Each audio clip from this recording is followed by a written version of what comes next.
Good morning and welcome to the first video newsletter. And what I'd like to look at in this edition is one of the most frequent questions that I get from my beginning students, but not just beginning students. Occasionally it comes from people who've been practicing for a little bit longer as well. And the question is, why can't I start a regular practice? Or why can't I maintain regular practice? Because as you know, if you're practicing Shaolin Qigong or Shaolin Kung Fu or meditation, then in order to get the benefits, to get the results, you have to practice every single day. It's not some 30-day miracle cure or do it once and never have to do it again. There's just no getting away from that, I'm afraid. So from my personal experience, there is only one reason why you're having difficulty starting or maintaining a regular practice. And the purpose of this video newsletter is to look at what that reason is and to explore a couple of ways that will help you to overcome it. So the thing to bear in mind is that I'll be specifically looking at the problem relating to the practice of Shaolin arts, but you can apply what I'm going to show you to anything in your life. Anything that you don't understand why it's taking you so long to get something done, or why you just can't seem to get something started even though you may want to. So let's continue and find out what is the problem. Okay, so the reason, I hope you're ready for this, drum roll please. The reason why you're having difficulty maintaining a practice or getting your practice started is quite simply, are you ready? Because you don't want to do it. It really is that simple.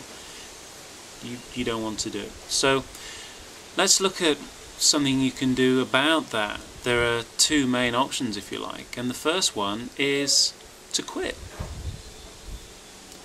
Now listen closely to me, because you need to hear this. Life is really precious and time is invaluable. Personally, I think it ought to be a crime to waste time, because once time is gone, that's it, you never get it back. So the things you do with your time, at least you want to enjoy them. You want to be doing things that you want to do. So if you don't want to do your practice, then don't waste the time, move on. I mean, if you think about it, what have I, you, Sifu, let's think of some people. God, what's he called? Richard Branson, that's the guy I was trying to think of. I made a list beforehand and tried to remember it. And others, anybody you can think of. A drug dealer, the homeless person that you saw. What have we all got in common? There's one thing that we all have in common. Well, obviously there are many things, but the thing that I'm getting at is that we all have, from the highest to the lowest, we all have 24 hours a day. And, what's important is what you do with it. It's important what you do with your time. Because, like I said, once it's gone, it's gone. And believe you and me, if you're going to get out of bed earlier in the morning than you have to, especially when it's cold and it's dark and it's really horrible out there, then you're going to have to want to do it. It's as simple as that. So let me illustrate the point I'm trying to make with a story. Wonderful.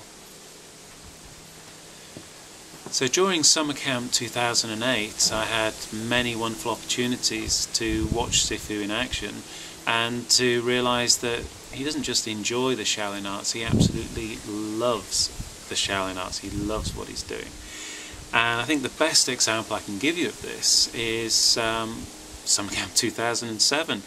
After the summer camp, Sifu, myself and Sifu Michael Durkin, we went on a road trip, and due to my unfortunate poor spacing and timing and the massive flooding that was happening in central England during that time, we couldn't find anywhere to sleep. So we ended up at the service station, Franklin service stations I think, at about, 12:30, 1 o'clock, when I finally gave up trying to find anywhere. And one of the things that always sticks with me about that was woke up about 5 o'clock in the morning and the car's kind of dripping condensation down the windows, and trying to sit upright in a seat. It was just horrible, and I remember waking up because I was just so cold and uncomfortable, and I don't think I'd slept anyway. And I remember looking over at Sifu, and he just woke up and said, another wonderful day, without any sarcasm at all. It really shocked me. But the point I wanted to make was that we had a practice, and then we were driving, and I think we did the whole of Wales and Manchester, and we covered probably about 500-600 miles, and I started driving about 6 in the morning. At 11 o'clock we finally finished, and we booked into a travel lodge or something, somewhere, I can't remember where. But it must have been about 11:30 at night, and I was gone. My eyes were kind of boggling around inside my head. I'd never in my life driven that much. And just as we're booking into the room, Sifu said, "Have you got internet access?" And the lady behind the counter said, "No, sorry."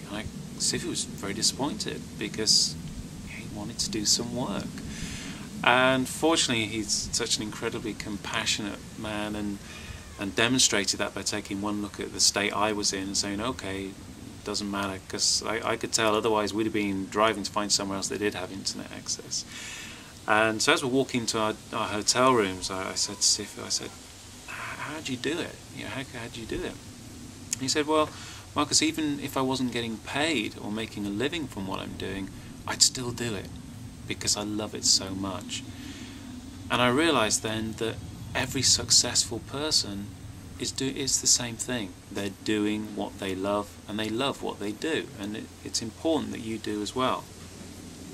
So there was another point I was going to make. I've been trying to memorize all this, but it's taking forever, so you'll have to forgive me, the amateur that I am, as just have a cup of tea.